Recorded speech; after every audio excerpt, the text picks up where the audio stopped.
welcome to the Picture Book Library. My name is Katie, I'm a mom of 6 kids, and I absolutely love children's books, and I created this channel to talk about them. If that sounds like your thing, go ahead and follow along and we can talk about them together. Today I wanted to start a kind of series of authors and illustrators that you should keep your eye out for. I wanted to introduce you to some of the favorites in my collection and help you get a better idea of what to look for when you're out around books. Today I wanted to introduce you to a couple of the collections that I have in my library that are treasures. First up we have Helen Oxenbury. If you've watched any of my other videos, you probably know that I am kind of a Helen Oxenbury fanatic. I'm so sorry, it's not weird or creepy, it's just she's amazing, so you know. But I have been slowly growing my collection from the original, of course, We're Going on a Bear Hunt, and I now have King Jack and the Dragon, The Three Little Wolves and the Big Bad Pig. You heard that right. It's a little bit of a twist. There's going to be a baby. And Time Now to Dream, which is my latest one that I found at Half Price Books. So if you don't know, I really try to build my collection from secondhand books. So I really only pick up books from my favorite artists and illustrators if I see them used at Goodwill, thrift stores, Half Price Books, garage sales, that kind of thing. So my collection builds very organically, and it's not very often that I buy a new book, although usually my family members will buy me new books for special occasions because they know my love language. But I wanted to point out a couple of really neat things. First of all, Time Now to Dream was illustrated in 2016, all right? Helen Oxenbury started illustrating back in the late 70s. This book is such a tribute to the fact that she has been providing excellence and beauty in children's literature for years and years and years, and I absolutely love that about her. We're Going on a Bear Hunt, which she illustrated. It was written by Michael Rosen. I like Bear Hunt. You like that one? Yeah. Me too. Was originally published in 1989. So that's a really amazing career. I'm sorry if you can hear a bunch of smacking. My boys are eating apples right here with us. Okay, get down. Nobody wants to see your food. So Helen Oxenbury often illustrates for other authors. King Jack and the Dragon was written by Peter Bentley. The Three Little Wolves and the Big Bad Pig was written by Eugene Trevisis. But this book, which I actually bought off of thriftbooks.com, so it was used, but I did intentionally go and pick it out online and buy it because I was so excited. This one was written by John Birmingham and illustrated by Helen Oxenbury. Super fun fact, John Birmingham is married to Helen Oxenbury. He is an author and illustrator in his own right, and don't do that, bud. Great. We had a little tripod malfunction thanks to some helpers. So anyway, they collaborated together on this book, which made me so excited, and I had to get it. And no, we're not having another baby, much to my children's chagrin. They beg me all the time.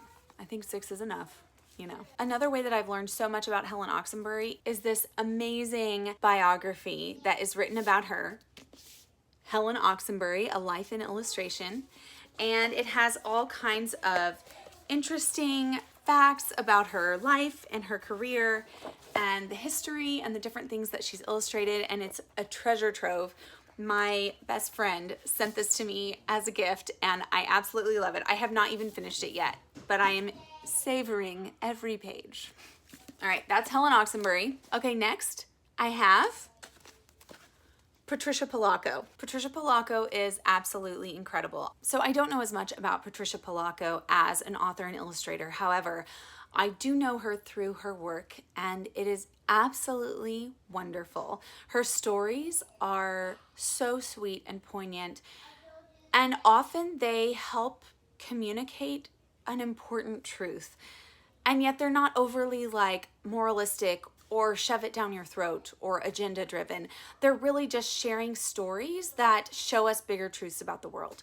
So this, Ant Chip and the Great Triple Creek Dam Affair, about a town who forgets how to read. Thank You, Mr. Falker, which is based on her growing up and the difficulty she had in school, and a teacher who actually invested in her and helped her discover her talents and her abilities. Thunder Cake, one of my favorites, probably the first Patricia Polacco book I ever read. It's about a grandma who takes her granddaughter around to gather the ingredients to make thunder cake as the storm is rolling in. Beautiful.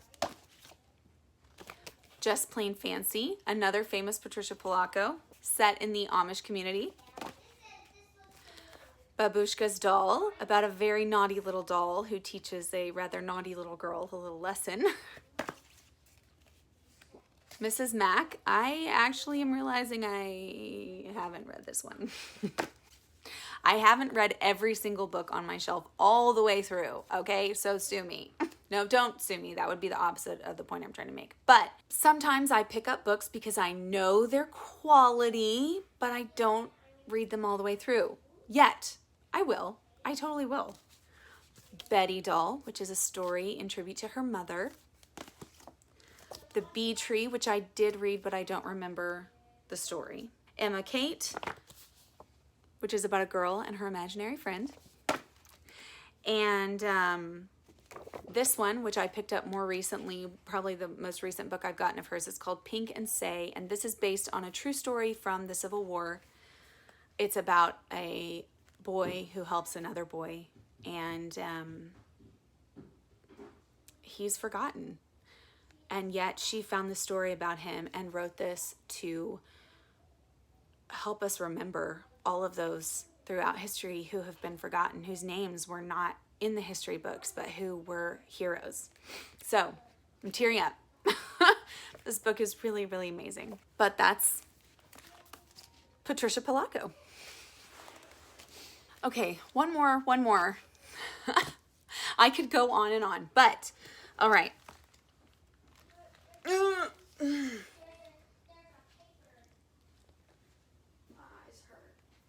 Jan Brett. Okay. Be quiet. I'm filming. I'm in the flow. No, you're not, Mom. You're in the 80s. I'm from the 80s. Try to do a messy bun. It looks like that evil lady from Stop! the You're insulting my messy bun. Okay, after my oldest daughter has been insulting my appearance, I'm gonna try and recover from that and go back to the books. All right, Jan Brett is another one of those authors and illustrators that has been illustrating for a long time and has given us some of the most beautiful works of art in the children's literature genre. One of her most famous ones is The Mitten. The Mitten was first published in 1989 as well, but Jan Brett is still also illustrating to this day. She actually, up until the pandemic last year, was touring around. She came very near to... I saw in a local bookstore that she was going to be like an hour from me, and I was in agony because I couldn't go. There was no way I could work it out. My husband was out of the country, and I couldn't get there, but I would love to meet her and have her sign one of my books. I would not make her sign all of these. That would be mean, but I love her. Her stuff is gorgeous, and she truly does a ton of research to get into the story of her books and really accurately portray the culture that she's kind of basing it off of. She travels a lot to give accurate illustrations of the animals that are so prevalent in her books. I just admire her so, so much. She is so sweet. I've listened to lots of podcasts with her in them, and she's so down to earth, and you can just tell she loves what she does. She loves it. So, The Mitten is one of her most famous ones. The Hat, Comet's 9 Lives. And I feel like I should open these up and show you guys some of the illustrations.